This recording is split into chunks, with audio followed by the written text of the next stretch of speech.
What's the intellectual property horror lurking in the closet that gets overlooked the most? Welcome to the final and perhaps most terrifying week of spooky season. We've talked about how patents, trademarks, and trade dress are all massive business assets, but too often people spend a good deal of time and money protecting those assets, but then they leave their future value to chance. I'm talking about the grave truth of succession. Your intellectual property does not have to die with you.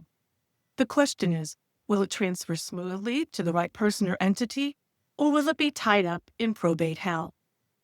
When an IP owner dies, some of their most valuable intangible assets, their patents, their trademarks, can become legally trapped or worse, split between co-owners who can't agree, sucking the value right out of the business. You need a plan, or your legacy may become a legal horror story. Let's talk about letting the right one in, individual versus entity ownership. The first step in planning is knowing who the owner is and who you want it to be. Who is the owner on the USPTO registration or the assignment document? For individual ownership, the intellectual property is transferred through your personal will or trust, making it vulnerable to the slow public process of probate if not planned properly. This can be complex and is best avoided. If you're an entity like an LLC or a corporation, the intellectual property may belong to the company, and when you die, your heirs inherit a membership interest or stock in the company, and the IP management is handled by the company's operating agreement or shareholder agreement or bylaws, ensuring business continuity, including continuity with the management of the intellectual property. This is the preferred method. Now we'll look at the nightmare on patent inheritance street. Patents, both utility and design, are hard-won assets that provide a decades-long monopoly. Proper planning ensures that monopoly runs its full, lucrative course.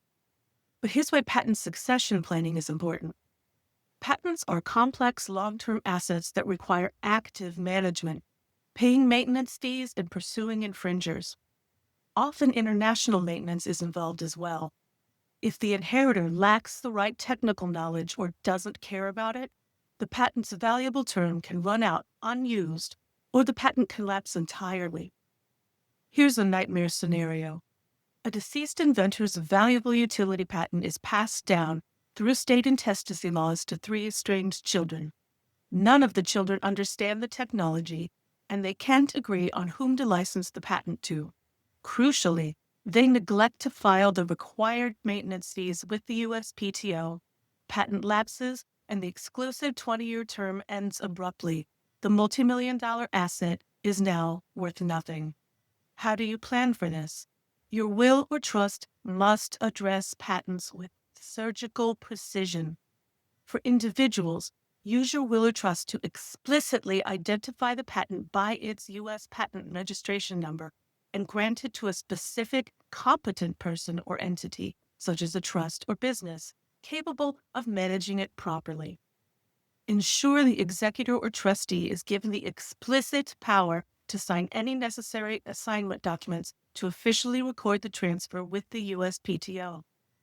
For businesses, you should ensure that the patent is assigned to the LLC or corporation before you pass into the great beyond.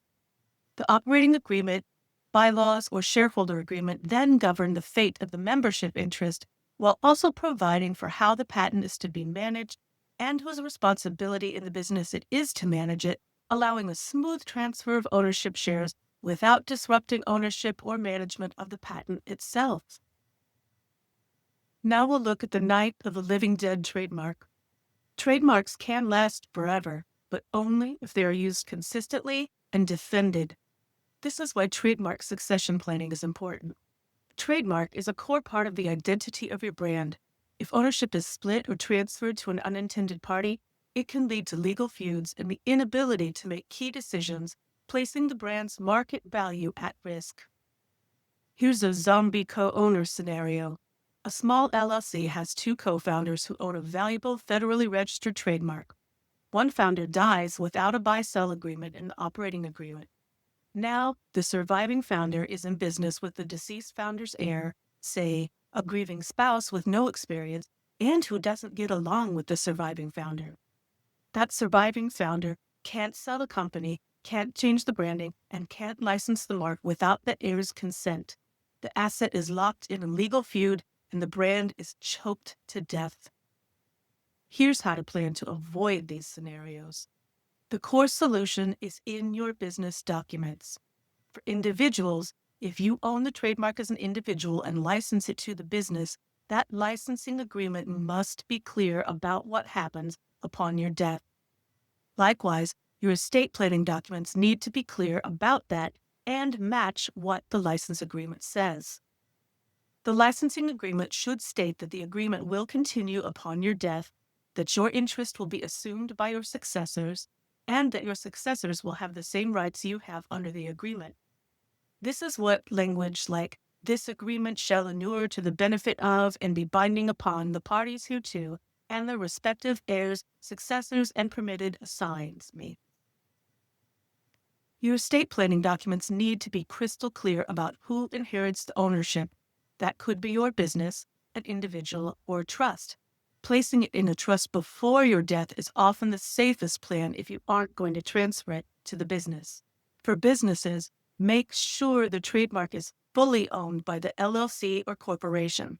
The operating agreement, bylaws, or shareholder agreement must include either a mandatory buy-sell clause that compels the company to purchase the deceased member's ownership share, often funded by life insurance, or a silent partner clause that says upon the death of an owner or member or shareholder, only the economic interest transfer, not voting rights or management rights, making the heir able to receive the financial benefit of ownership, but not allowing them to interfere with the operation of the business. Now we look at the phantom of the lost trade secret. The most volatile intellectual property is the trade secret. If you have a proprietary formula, customer list, or algorithm that gives you your competitive edge, it's not registered with the government. Its protection relies entirely on secrecy and contracts. This is why trade secret succession planning is so important. A trade secret is often the core value of a business. If the secret is lost or is exposed during the probate process, the company's competitive advantage vanishes. Here's a premature business burial scenario. The owner dies unexpectedly, and the secret formula only exists in their head, written down somewhere no one can find it, or on a single encrypted hard drive no one can access. Because there's no way for the estate's executor or trustee to retrieve and protect the secret, the core value of the company vanishes overnight.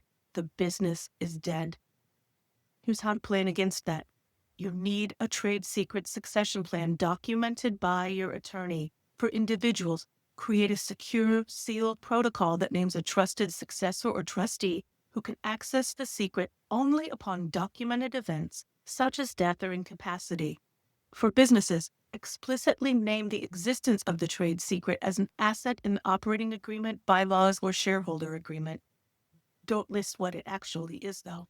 Make sure the proper trustworthy business partners or successors know where and how to access the trade secret, and mandate strict confidentiality protocols for all partners and employees.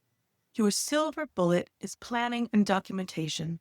Don't let your valuable intellectual property become a financial ghost. Consult with an attorney or firm who handles all three of these topics: intellectual property, business transactions, and estate planning, to ensure you have the proper documents in place. Number 1 is the intellectual property assignment, if transfer or ownership rights from the individual to the business is intended. Number 2, your operating agreement, bylaws, or shareholder agreement. This is where the buy-sell provisions, silent partner clauses, and intellectual property management rules will be detailed. Number 3 is the will or trust. These estate planning documents are crucial for transferring individual membership interests, stock, and any individually held intellectual property. In all documents, specify by registration number exactly which patents and trademarks are involved. Don't just leave all business assets. You should also update these documents anytime there is an addition to intellectual property ownership. You can add something like "and any other patents or trademarks owned" as a catch-all in case you don't update your documents in time. But updating with registration numbers ASAP is best. Your intellectual property is your legacy. Plan for its succession, or it could be buried forever. Intellectual property is one of the most terrifyingly useful tools you have.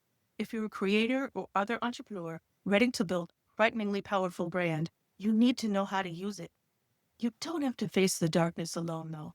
To learn more about protecting your creations, your name, your business, and your legacy, you can book a consultation with me at kingpatentlaw.com.